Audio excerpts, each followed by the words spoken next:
চট্টগ্রামের সীতাকুণ্ডে ৭ বছরের একটি শিশুকে ধর্ষণের পরে গলা কেটে হত্যা করার চেষ্টা করা হয়েছে এবং শিশুটি চট্টগ্রাম মেডিকেল কলেজে এখন মৃত্যুর সাথে পাঞ্জা লড়ছে যতদূর জানি। শেষ খবর পাওয়া পর্যন্ত যতটুকু জানতে পেরেছি অফিসিয়াল সূত্র মতে যে শিশুটির গলা কেটে যাওয়ার কারণে, শ্বাসনালী কেটে যাওয়ার কারণে কথা বলতে পারছে না। এই শুধু এই একটি ঘটনা নয়, বিগত ৫-৭ দিনে এমন শিশু ধর্ষণের মতো প্রায় আরও ৫-৬টি ঘটনা ঘটেছে, খুবই স্পর্শকাতর ঘটনা। কিন্তু এই খুবই দুঃখজনকভাবে লক্ষণীয় এই বিষয়গুলো নিয়ে সেই সকল তথাকথিত সুশীল সমাজের কোনো কথা বা কোনো আলোচনা বা কোনো সমালোচনা বা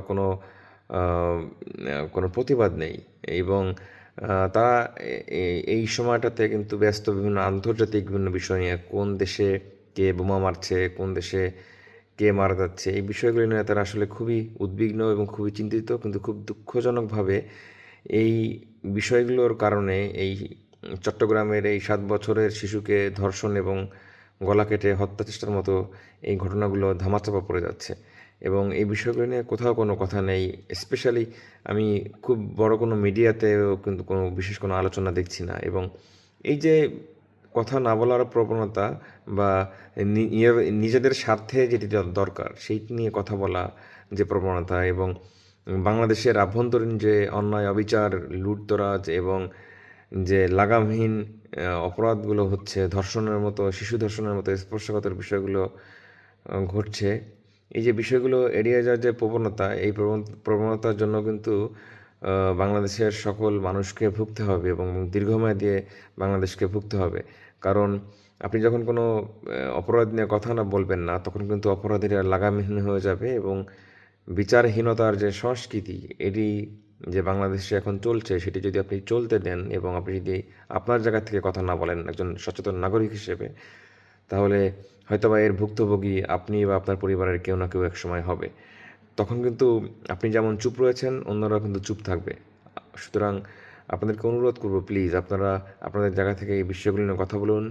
সংবাদ মাধ্যমের যে বন্ধুরা রয়েছেন, আপনাদেরকে অনুরোধ করব আপনারাও এই বিষয়গুলো নিয়ে সামনে নিয়ে আসুন এবং শুধুমাত্র প্রতিবাদ এবং নামমাত্র প্রতিবাদ এবং শুধুমাত্র কথার মাঝে সীমাবদ্ধ না, আপনারা এই বিচার নিশ্চিত করুন যেন এবং ফলো আপে রাখুন যে আসলে একটি ঘটনা ঘটেছে, পুলিশ ২ জনকে গ্রেফতার করলো।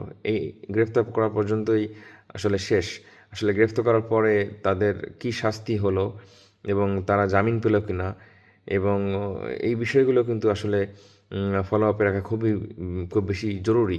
কারণ একটা স্পর্শকাতর ঘটনাকে যদি আপনি একদম শেষ পর্যায়ে তার পরিণতি আপনি না দেখেন, যদি আপনি শাস্তি নিশ্চিত না করতে পারেন, তাহলে শুধুমাত্র এই নামমাত্র গ্রেফতার কিন্তু আসলে কোনো সমাধান নয়।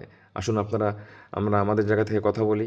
আমরা সকল অন্যায়, অবিচারগুলো এবং এই শিশু ধর্ষণের মতো যে স্পর্শকাতর বিষয়গুলো সহ সকল অপরাধমূলক কর্মকাণ্ড নিয়ে কথা বলি, যেন কোনো অপরাধী কোনো অপরাধ করে পার পেয়ে না যায় এবং আইন শৃঙ্খলা রক্ষাকারী বাহিনী যেন সঠিক তদন্তের মাধ্যমে তাদের বিচার নিশ্চিত করতে পারে এবং সেটি যেন বাংলাদেশের সকল মানুষের সামনে উপস্থাপন করা হয় যে আসলে এই অপরাধীরা আসলে কী শাস্তি পাচ্ছে।